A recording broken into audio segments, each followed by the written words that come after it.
Hey everybody, Ben, Summerville Gardener, and today I'm going to try to not get stung by bees, because that sounds like fun. I'm going to be fixing up my Blackberry area and also creating another little area over here for my Raspberries. And this plant right here is the Prime Ark Freedom Blackberry. It is absolutely covered in new forming berries and still got a bunch of flowers on here and a lot of bees flying around. So I'm going to try to not get stung by that guy or gal, whichever one they are. And I'm gonna take this cattle panel fence right here and use it to replace my, it kind of works, bamboo poles to hold up blackberries. But I'm not gonna say that that's the best solution. It worked, but only kinda. This one here specifically, I think I accidentally bumped it, and then I keep finding it on the ground looking about like that. I come out here and it looks about like this most times. So I think it's time to fix up my bamboo poles and just make the whole thing look a little bit prettier. I was also thinking it would look really cool to have an arch shape right here of the blackberries and then going back the other direction with raspberries, making like a little S curve. Hopefully it turns out as good in reality as it did in my mind. A few of the tools that I'll be using is this fancy little rake thing that is awesome for digging in wood chips. Of course, some gloves, a hammer to pound in some stakes, a little hand rake to, and this, I absolutely love this little rake right here. Really good for digging in wood chips. And I've got some baling wire, or this might be electrical fence wire, I'm not sure. It works. Some plant tie wire and some plant tie nylon strappy stuff that's kind of stretchy. And of course need some clippers or snippers and some pliers kind of twisty around. And of course there'll be links to everything that I can find down there. I'm going to be using T-posts for this. I picked these up at Tractor Supply. You can use a U-shaped post also. It has its advantages and this has its advantages, so I'm not going to go over which one does what better.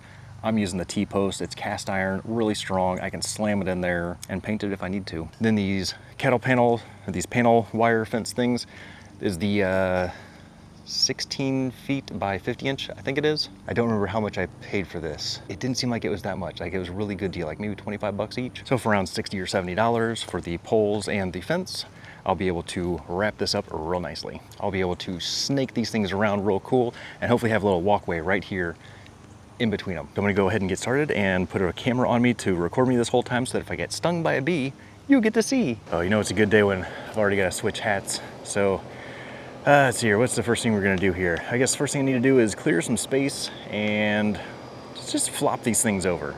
See if I can get some of the bees out of here. It looks dangerous. And in case you were wondering, the main reason why I'm filming this is because the cameraman never dies. And if I'm the cameraman and the talent, I think I've got a chance.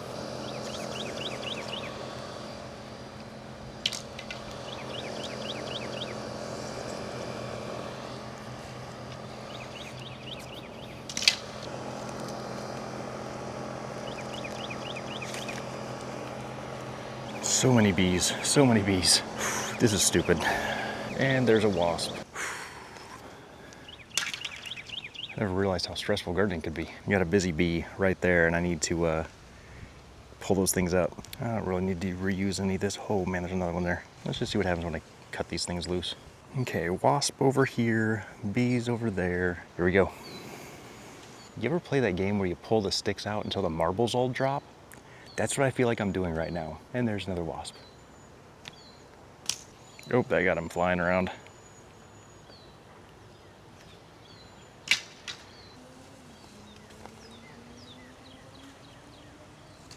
There we go. We're just gonna kind of flop them over, kind of like that. There's a wasp over here.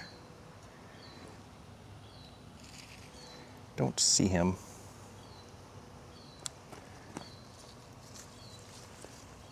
There we go. Just kind of push those out the way. All right, now I'm gonna go ahead and slam in the stakes about where I think they should be. And of course, I'm measuring out everything. Not really. Let's see here, the first one, probably better put this one, it's got good wind resistance over here. Wow, those bees just didn't even seem to care. Good wind resistance over here with the house blocking the wind this way. Over on this side, it would get a bit more windy. So I'm gonna put this stake more over to this side. Wow, that goes in a lot easier than I was thinking it even would. Gotta love these wood chips. So many bees, so many bees. Oh, so these are bent up like this because I only have an 8-foot trailer. This is a 16-foot piece. So I just put it in and then flopped it over and ratchet strapped it down to the front and then drove it home that way. So if you have a shorter trailer or you don't have a 16-foot long way to get things home. I just folded mine in half. Some bendage may be permanent. I don't know, we'll see. I think it'll be an accomplishment to not destroy that guy. I'm gonna take this and see if I can just bend it backwards. I think I'm gonna be on the safe side with this one. I don't want to destroy that guy. So I'll just slam the posts in, tabs going that way, and deal with it. Should be good. So if that one's there, let's just put this one right here behind this one. I want to make sure that there's enough room for a walkway to get back in and through here. That's crazy. It almost went all the way in. I love wood chip soil after about a year or so. So soft. Just everything goes right through it, which is also bad if you're trying to stake something down. That should be good. On to number 3. Yeah, that's plenty strong enough. And this is where all the bees are. And I'm trying to make sure that these arch just a little bit. Ooh, that's a bit more stiff.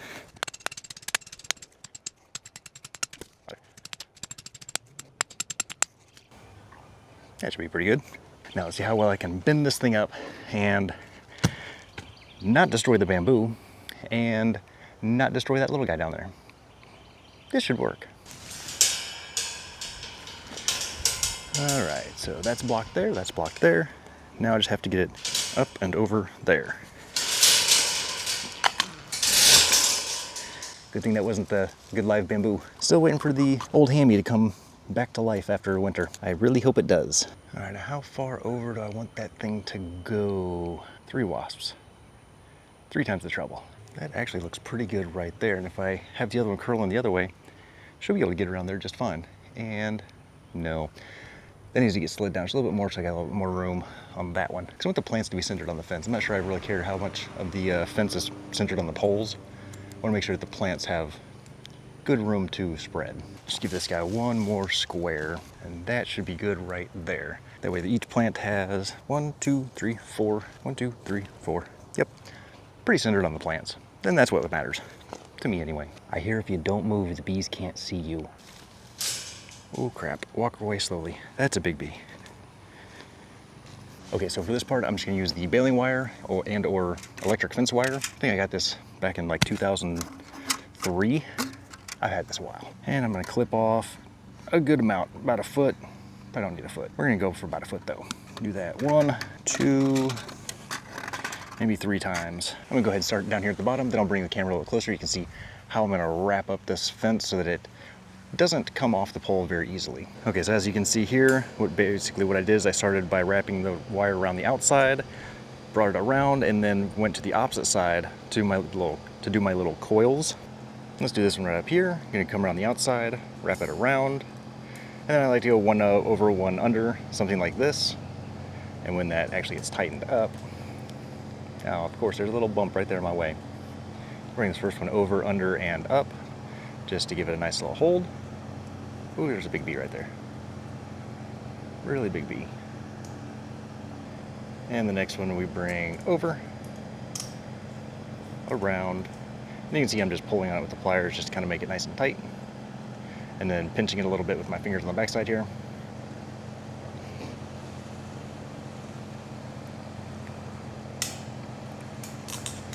And then just coming up and over on this side here. Sorry if there was a few breaks in there, but that bee was scaring me. I had to stop. This isn't all that great of a wrap, I will admit, but it will hold it temporarily, and it makes it real easy to get in here with some snippers and clip this. Well, not with these clippers, with these kind of clippers, to get in here and clip these and unwind it if you should need to adjust it, move it, whatever. And down here at the base, I just did a really simple wrap. That's actually really loose, but it's just enough to go around the pole and then wrap it around the fence right here, just so that it's secured. It's not gonna go anywhere. Let's be realistic about this. It's gonna be tied down like this, and then the plants are gonna be tied to it. It's not like it's gonna get blown around by the wind, and I don't have any fear that it's going to fly away or anything. And there's no animals that are gonna run into it, I hope. I haven't seen any feral pigs around this neighborhood yet, but there's always a chance. Maybe get some wild turkeys running through here, and they're going, oh no, we're gonna get run into the fence. Gobble, gobble, gobble. I'm gonna go ahead and just finish this up, and then I'll meet you here in just a minute when we're going to the other side over there. Well, that was fun. And the bees are still not stinging me, which is a good thing. I'm gonna go ahead and just leave these flopped over here for now. I've got the other fence kind of adjusted, kind of how I want it, I guess. Switch over to the raspberry side of things. And I've kind of got this fence bent around kind of sort of how I thought I wanted it, but it's also just not quite exactly how I wanted it. I may have to tighten up this middle post just to pull the other side of the fence in just a little bit and give it a little bit more of a curve. But it does give me a nice little area here to walk through and get to the other side, so I can get to my loquats and my taros, elephant ears, to my little Celeste fig over here, and on around to the blueberries. I just kind of wanted it to break up the walkway just a little bit more, so when I come out here on my breaks and I'm just wandering around my yard, I can have a nice little park-like experience. And of course, find berries. Everybody loves finding berries on their walks. If you're gonna take a nature walk, may as well find some berries. And there will be no shortage of berries in this little walk around for a while. Look at all them flowers, look at all them berries. And I can't wait to show you guys these when they're fully grown, because these things get massively huge. So many bees, so many bees. How many people are dumb enough to get this close to a bee with a action camera? Pretty cool bee though. They're friendly-ish. Busy bees, we're gonna let them work. Oh, this cluster right here. Man, look at all them blackberries. That is gonna be some good eating there. Okay, let's get started on these raspberries. I don't know if the way that I plant raspberries is the right way or the correct way, or just a bad idea, but this is how I do it. First thing I'm gonna do, just like before, I'm not gonna bore you with it. I'm gonna slam these posts in, going around here, just how I kind of sort of want them, or just however I can get them in the ground at this point. And then I'm gonna bring you back once I get planting on those raspberries. Once I get planting on the raspberries. Hat number 3 already. Wow. Good way to start the year. So for the raspberries that I was able to find, this one, honestly, none of these look all that great, so I'm hoping they do well. This is a raspberry brandy wine. It's not exactly looking the greatest, but I gave it some water, opened it up, gave it some water, so hopefully this one will snap out of it. I'm hoping that this is simply dormant and not dead. Yeah, here's the hoping. So that is a raspberry amity, red amity. Third one is a raspberry Latham red. And I gave it a little bit of water. Looks like I could use a little bit more. So I'm gonna go check and see if I've got any more jungle growth in this partial bag over here. Otherwise, I'm off to Lowe's again. Let's go ahead and get these things planted. All right, now I'm gonna go ahead and start on this left side over here. Show you how I'm doing one. It's just how I do it. I'm not sure if there's a right or wrong way. I'm putting the Latham red over here on the left, then the brandy wine, then the amity on the right. Because I've got all these wood chips here, I'm gonna go ahead and just rake out a little bit of these wood chips. This is the one part about the wood chips that I just never seem to get over. Just how much fungus and the mycelium that's just wrapped around all these. This is just some of it. All these little white threads, that's the mycelial fungus that connects all the plant roots together and provides all the nutrients to them. That's good stuff. Looks like I've still got about 3 or 4 inches of wood chips there. In the back, it's definitely thicker in the front, so I know that as I got towards the neighbor's fence, it got a little shallow, but now that I got that cleaned out, what I know about raspberries is they do not like to have wet feet, so I'm going to loosen up this soil a bit and put the extra just kind of off to the side. And in the grand scheme of things, I am not really digging this hole very deep at all. These things are not going to be planted in the ground very much. They're going to be almost above ground so that they have that nice little mound so that the water can go ahead and get into the roots and then get away, because root rot is a thing. And raspberries, they do not like to have wet feet.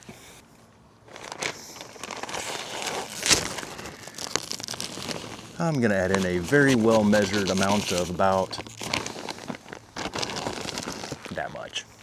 Then I'm going to spread this out a little bit because I do want the roots to have some access initially to that lower soil level so that they are able to get of the rain that apparently is going to start sprinkling now.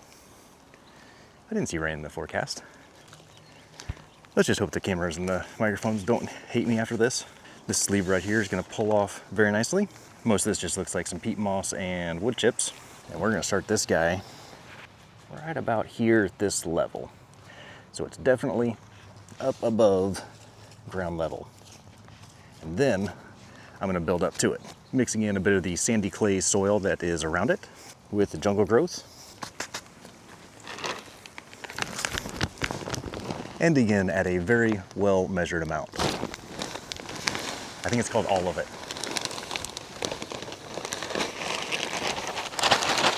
And just mound this up around it. Real nice. And just kind of tuck that in a bit.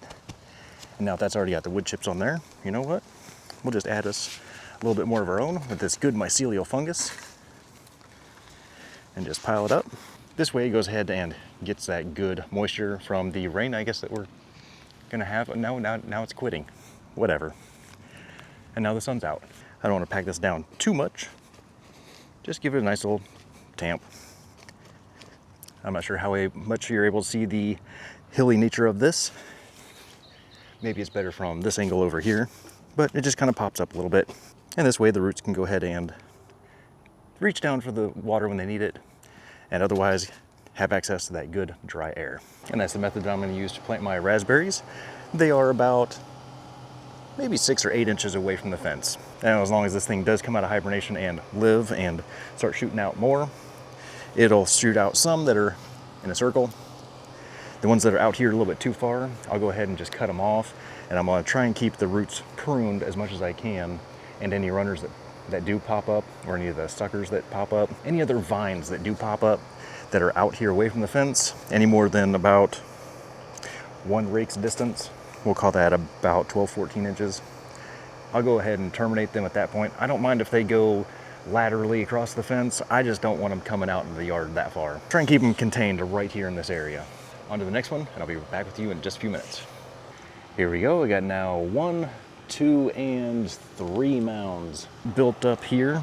Again, I put these all about 5, 6 inches away from the fence. That way we can go ahead and have this over here. Oh, and these little tags right here, went ahead and made some of these. If you haven't seen this video, I'll have a link down below, or maybe I'll put it up in the top over here, because these tags work really well and they're super cheap and easy to make. I'm gonna go ahead and get these put on the fence, so I'll just put them on the fence rather than on the actual vines. And then I'll show you how I get these things tied up over here. Now, since all 3 of these plants are all Prime Ark Freedom, I just put Prime Ark Freedom and the year that it was planted right here on this tag here for the whole fence, going this way and that way. Like I said, these tags are super awesome, easy to make. Just takes an aluminum can, a screw, some scissors, maybe a razor blade. It's fun. If nothing else, just have the kids do it. As long as they aren't gonna like slice their fingers open. Okay, so maybe just do it yourself. All right, this is somewhere between genius and stupid. My favorite place. I'm pretty sure there's not a lot of bees on here right now. I think I scared them all off. But what I need to do at this point is take some of these primocanes. Now, any cane that comes out straight from the ground, this is your primocane, this is your primocane, this is your primocane, and this one here. Anything that comes off the side here, that's gonna be your floricane. The Prime Ark Freedom is, of course, a primocane. Oh, hello there, Mr. Bee. Okay, so there's definitely bees here. So he's on a floricane right now, getting the nectar out of that. And so what I'm going to do is try and grab some of these primocanes and not get stung by a bee and wrap them up. Okay, so I have 2 different types of tie-ups here. There's the metal kind that's got this green, rubbery, plasticky kind of wrap around it. And then there's the more stretchy kind of nylon wrap. This is what I prefer for something like these. And that's just because of the way it stretches, and these lizards are getting very, very bold. Yep, that dude just ran right past me and then jumped up there. Get that dewlap going. Push it, there you go. But yes, I like this best for wrapping up berries because they do grow pretty rapidly. And I don't want to come back out here and try and loosen up the ties and whatever. So this is how I use a little stretchy wrap. So the first thing I'm going to do is come over here and grab one of these primocanes, bring it back over here. I'm gonna pull this guy kind of over here to the side just a little bit. Oh, that's a big bee. And I'm gonna rip off something around 10 to 12 inches of one of these little strippies. Now the first thing I'm gonna do is take it and wrap it around the stem 1 time. About like this. Then I'm gonna come over here to this rail and nice and gently like, just tie it in a knot. I'm gonna give this thing plenty of room to move around. This we're gonna call way number 1. Nice and simple, just tie it in a knot. That'll stay, no problems. And it'll stretch out whenever it grows. Now this big guy here, this thing should have been tied up a long time ago, but I'm going to try this just a little bit different of a way without breaking the main stem down below. Again, I want to make sure that I get this thing wrapped around here one time really good. And this is probably going to take a couple wrappings. I'm going to take this one and go over. I'm going to take this one and go under. Try and tighten this up just a little bit, but this way it gives you a nice little hang. And then with your over and under, I can then, again, just tie a nice little knot. This will be a little bit stronger at holding this because this stuff will stretch. So I'm gonna have to try and figure out another way down below, or maybe even kind of tie this one up, one of these fluorocanes up over here, just kind of get them tied up just a little bit more and secure this thing just a little bit better. But I'm sure that when I pull it down here, you'll see that there's a lot more that I'm gonna have to be tying up, to include a lot more of these fluorocanes that are coming out here with all of these berries on them. So I'm gonna go ahead and get a few more of these tied up, and I'll show you what the result is. And there we go, I got them all tied up and didn't get stung once by a bee. I call that a good thing. I honestly can't believe that I was shaking these things and getting some of these bees, like shaking the vines, getting the bees to move away, and not once did they come after me. So, cool bees. But I did get them nice and lightly tied up in a few places all around. Most of them are fairly loose so that they can still wiggle and move, and I left a lot of extra on some of them and not quite so much extra on some other ones. But in the end, these are all tied up. Easy access now to the berries. This middle plant right here is still kind of hanging out in the walkway just a little bit. Let's take a walk over there. So you can see it is hanging out just a little bit still in the walkway, but I don't want to run the risk of breaking off that Prime Ark because that's a big thick boy right there. And I also did bring another little stake out here. By the end of the season, this will need to get clipped off anyway, because it'll have already done its fruiting and won't be of any use or purpose. And as the new canes grow out from the bottom, I'll go ahead and tuck them up closer to the fence. But yeah, these bees right here, pretty cool bees. Didn't cause me much problem at all.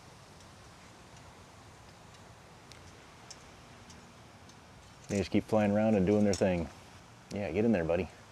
So as long as you have a good, healthy respect, I guess, not so much a fear, because I definitely have a fear of bees. So a healthy respect for bees while doing this, you should be okay without a bee suit. No promises though. If you get stung, not my fault. One last quick look and a breakdown. Got the poles slammed into the ground, got the fences put up and around, got the mounds built for the raspberries over here, 1, 2, and 3. Got the poles put in over here for the blackberries, fences up, got them all tied up nice and pretty. And I'm sure I can do a better job on this one in future years, but this one over here looks pretty good. Espaliered pretty nicely. Try to get them as open and airy as I can, but some of this stuff, there's just not much that I can do to get better airflow in here. I'm sure it'll shake around, it'll grow around.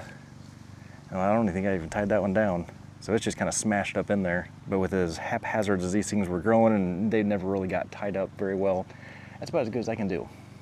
And it'll grow, it'll make fruit. That's all that matters. So keep those thumbs green, pests away, and know that you are appreciated.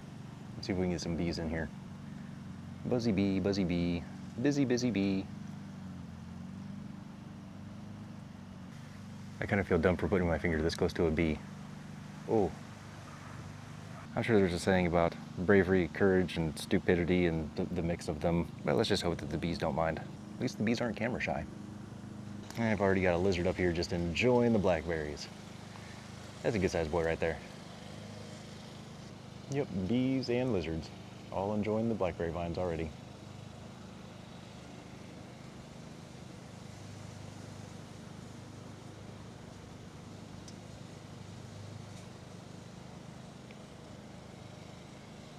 Busy bees, busy bees. Wow, I kind of feel dumb now. I forgot that this pole actually extends. I could have extended this pole like out a good ways and not had my hand like right up in those bees.